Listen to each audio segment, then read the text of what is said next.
Last মোমেন্টে কাজে আসার জন্য আসতে পারেনি, so he will join us virtually today.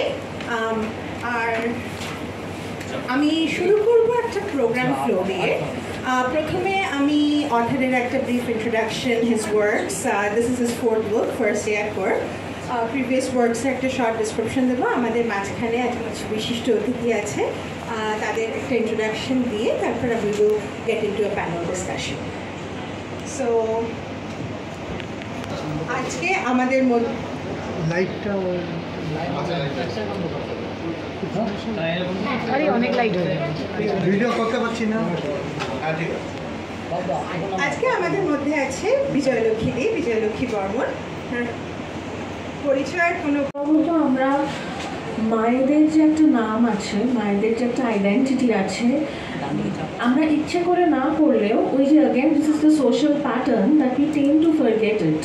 এবং সেই যে আগেকার দিনে হারুর মা, খোকনের মা, গোপালের মা, তারা কখনোই কোনো মেয়েদের নাম দিয়ে কারুর মা হতেন না, দ্যাট ইজ ডিফারেন্ট। কিন্তু সেই রকম করে আমরাও যখন, মানে I am including my self, মায়েদের কথা বলি, তখন জেনারেলি ভুলে যাই যে তিনি একজন মানুষ, তার একটা আলাদা আইডেন্টিটি আছে, তার আলাদা স্বপ্ন আছে। We generally talk about our mothers, my mother, সেখানে আমিটা খুব বড় হয়ে ওঠে।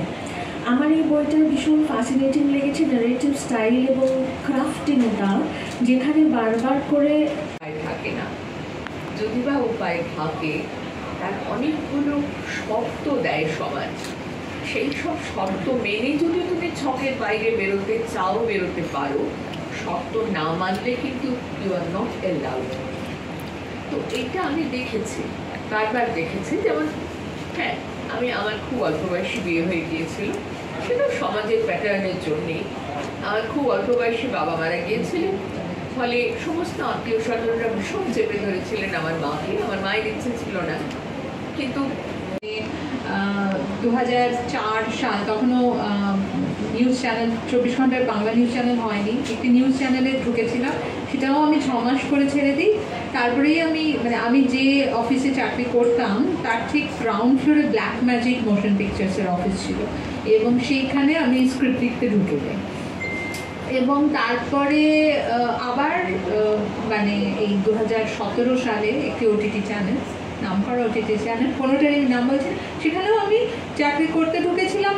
সেটা অবশ্য আমাকে বেশ নেমন্তন্ন করে নিয়ে যাওয়া হয়েছিল, কিন্তু আমি ওখানেও 6 মাসে বেশ টিকলাম। ফলে আমি তো কোথাও, এবং কিন্তু আমি প্রত্যেকবারই যখন চাকরি করতে যাই আমি কিন্তু ভাবি যে এইবার তো আমি আর এখানেই থেকে যাবো আর কি, লাইফ টাইম। কিছুদিন পরই তারপরে দেখি যে না, ওটাও লাইফ টাইমের মাঝামাঝি কেন শুরুর দিকেই বেরিয়ে চলে গেল, আবার খুঁজতে বেরিয়েছি। সেই করেই কিন্তু ফ্রিল্যান্সিংয়ে এন্ড আপ করা আর কি, কারণ কোথাও ঠিক ছিলাম না। কিন্তু আমার ওরকম কলেজ লাইফের ফার্স্ট চাকরি, কারণ সারাক্ষণ কী করবো মনে হতো, সেইখান থেকে একটা রেডিও জকির অডিশন দিয়েছিলাম, এবং আমার এফএমে রেডিও জকি হিসেবে তখন আমি জয়েন করেছিলাম। তো ফার্স্ট ডে অ্যাট ওয়ার্ক সেটা নয়, কারণ তার আগে একটা 1-1.5 মাসের ট্রেনিং হয়েছিল। থেকে বেরিয়ে সবাইকে আমাদের প্যাটার্ন ভাঙতে যেতে হবে, এবং কোনো কাণ্ড ঘটেনি। তো প্রশ্নটা হচ্ছে যে কী করে এই প্যাটার্নগুলোকে আইডেন্টিফাই করা যায়, যখন যেগুলো আমাদেরকে আটকে দিচ্ছে, সেইগুলো ইম্পর্টেন্ট, এখানে ঘোমটাটা খুলতে হবে। সেই জায়গাটাকে দেখাটা, নোটিস করাটা বা কনসিয়াস হওয়াটা, সে ব্যাপারটা, সেটাই হচ্ছে আমাদের আলোচনার বিষয় ছিল। আরেকটা কথা মনে পড়লো, এই গল্প শুনতে শুনতে আপনার মতো সম্রাজ্ঞী, যে হঠাৎ মনে পড়ে গেল, আমার যদি আমাকে জিজ্ঞেস করতো ফার্স্ট ডে আর পর কীরকম,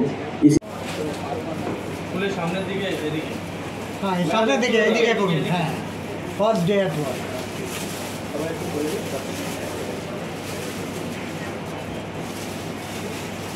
সবাই এদিকে একটু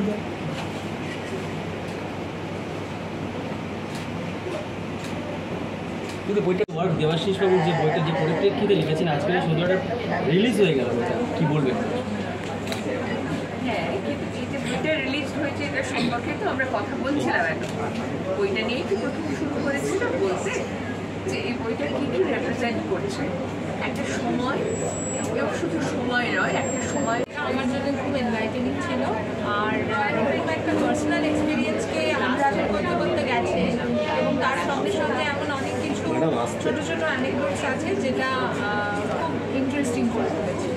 এবং একজন যে মহিলাকে নিয়ে গল্প, যে মহিলাকে নিয়ে রিভলভ শুরু করছে উমা, সেই উমা তো সত্যি করে খুব সিগনিফিক্যান্ট একটা ইতিহাস, বাঙালির ইতিহাসকে বহন করে নিয়ে গেছে। We can have a discussion anyway. Tomorrow, when you look back, what patterns do you see? হ্যাঁ, এখানে এই প্যানেলে যে 3 জন আছেন তার মধ্যে আমি তো সবচেয়ে বেশি বয়স্ক, ফলে আমি তো